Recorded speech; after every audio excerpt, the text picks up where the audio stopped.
how sustainable is all of this? Because there's a sense, when you look at the narrative in the international tax base, they talk about a global minimum tax. They talk about income should never go untaxed anywhere. The EU puts pressure on its member states to close those not just loopholes, but tax incentives that skew the movement of labor and capital. Even Dubai, the bastion of tax-free life, taxes are being phased in. Some years ago, we had the introduction of their sales taxes, which is VAT. Now you have the imposition of a corporate tax for domestic facing companies. And there's probably a quiet consensus among tax professionals that say in the next 40 to 50 years, Dubai is going to have taxes like everywhere else. So Dubai is the last man standing is going to fall soon. Puerto Rico, what's your sense? Obviously, you don't have a crystal ball, but what's your sense? How sustainable is this?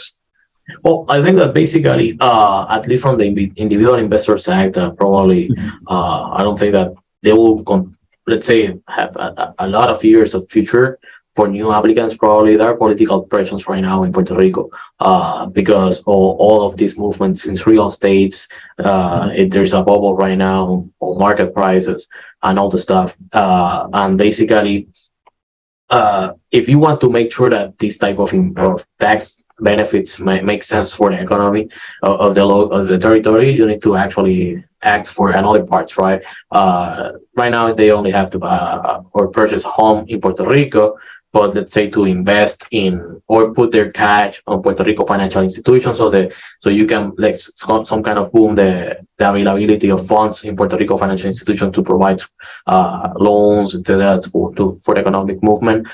So probably if they persist, I think that they will need some changes that they actually requires more than only living in Puerto Rico and purchasing a home. But respect the 4% tax.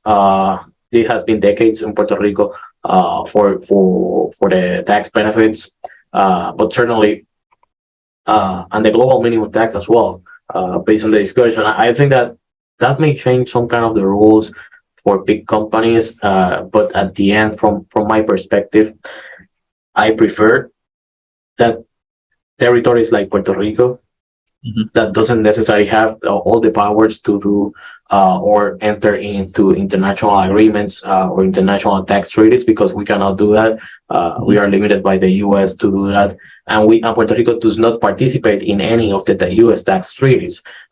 So I think that from that perspective, you need to give or allow these type of territories to promote their economics and incentive by their own, because they don't necessarily have all the resources like any other big country with all the resources that they have to promote the economic development and all the stuff. So we need to offer something, right, to make sure that people move in or open businesses here. But at the end, from the government side, you need to ask for compliance, for investments in Puerto Rico, for bringing funds to Puerto Rico, the creation of employment, and all this stuff. So I think that the global minimum tax makes sense for certain areas and certain type of level of companies. But at the end, I think that you cannot limit countries to promote their location. For example, Puerto Rico is completely full around, it's an island. So the tourism is very important in Puerto Rico. So Puerto Rico promotes the development of hotels, short-term rentals, provides actually tax credits for the investments and the construction on hotels in Puerto Rico. So, and also provides a 4% tax or 90% exemptions on property taxes, etc. So they need to persist, right? If you want to keep moving the economy, creating employees, employment, and all this stuff. So it's a matter of making a balance, right?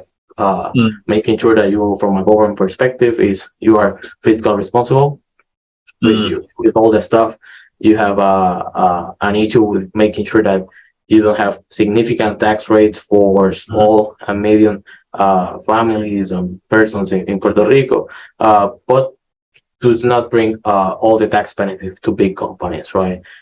Because certainly there is a disparity and changes in the persons and actually political pressures to change that. So yeah.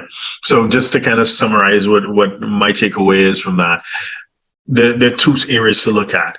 There's the one area in terms of having Puerto Rico as your center of life. look, there will probably be adjustments around that, either loosening it up a little bit or maybe tightening it as things evolve.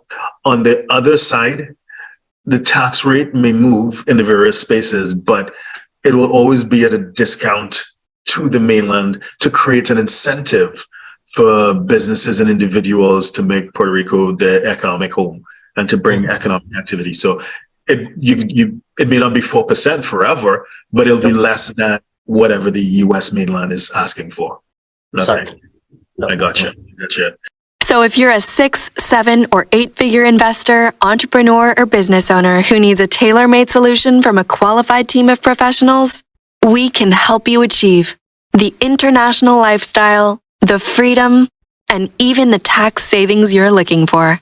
Visit us at htj.tax and live that international life.